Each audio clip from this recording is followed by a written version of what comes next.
নমস্কার বন্ধুরা, Indian sports সেন্ট্রালে আপনাদের স্বাগত জানাই। আজ এই ভিডিওতে আমরা ইস্ট বেঙ্গলের স্টার্টিং ম্যাচ নিয়ে কথা বলতে চলেছি, যেটা আজকে কলিঙ্গা সুপার কাপে হায়দ্রাবাদ এফসির বিরুদ্ধে আছে। তবে যারা এখনও চ্যানেলটিকে সাবস্ক্রাইব করেননি তারা চ্যানেলটিকে সাবস্ক্রাইব করে বেল নোটিফিকেশন প্রেস করে অল করে দেবেন, ধন্যবাদ। তো এই ম্যাচ নিয়ে যদি আমরা কথা বলি তাহলে ইস্ট বেঙ্গল অলরেডি তাদের অলমোস্ট পূর্ণ শক্তি নিয়ে খেলতে পারছে, যেখানে তাদের দুজন প্লেয়ার ন্যাশনাল টিমে খেলতে যাচ্ছে, লালচুংনুঙ্গা এবং নিয়রে মহেশ সিং। এছাড়া পুরো টিমই তারা মোটামুটি পাবে এবং ভিপি সুয়েরকে তারা আনরেজিস্টার করে রেখেছে। তো সেইখানে দাঁড়িয়ে হায়দ্রাবাদ এফসির কথা যদি বলি, তারা যথেষ্ট অফ ফর্মে আছে এবং তাদের একটা ফিনান্সিয়াল ক্রাইসিসের জন্য তাদের অনেক প্লেয়াররা ছেড়ে দিচ্ছে। 3 জন বিদেশি অলরেডি দলের সাথে কন্ট্রাক্ট টার্মিনেট করে নিয়েছে। অন্যদিকে যদি আমরা এখন কথা বলি তো ভিঘ্নেশ কৃষ্ণমূর্তিও দল ছেড়েছে।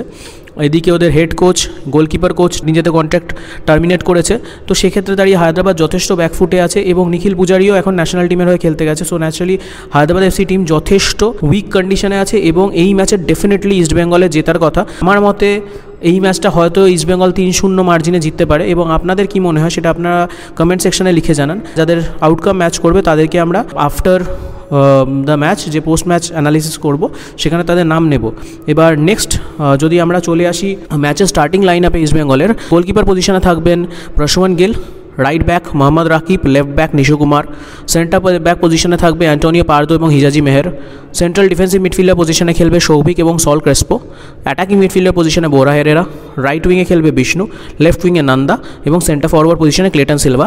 রিপ্লেসমেন্ট হিসেবে পরে আমরা হয়তো ক্লেটন সিলভার জায়গায় সিভেরিও তোরোকে দেখতে পেতে পারি।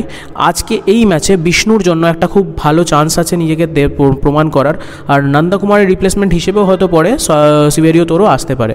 তো এখন দেখা যাক। আমার মনে হয় না যে 6টা ফরেনার খেলা যাচ্ছে বলেই ইস্টবেঙ্গল ফার্স্ট ম্যাচেই ফুল 6টা বিদেশি ইউজ করবে, কারণ সিভেরিও তোরো আপনি অলরেডি জানেন ওনার খুব বাজে ফর্মে আছে। তো আশা করছি যে সেকেন্ড হাফে হয়তো সিভেরিও তোরোকে দেখা যাবে।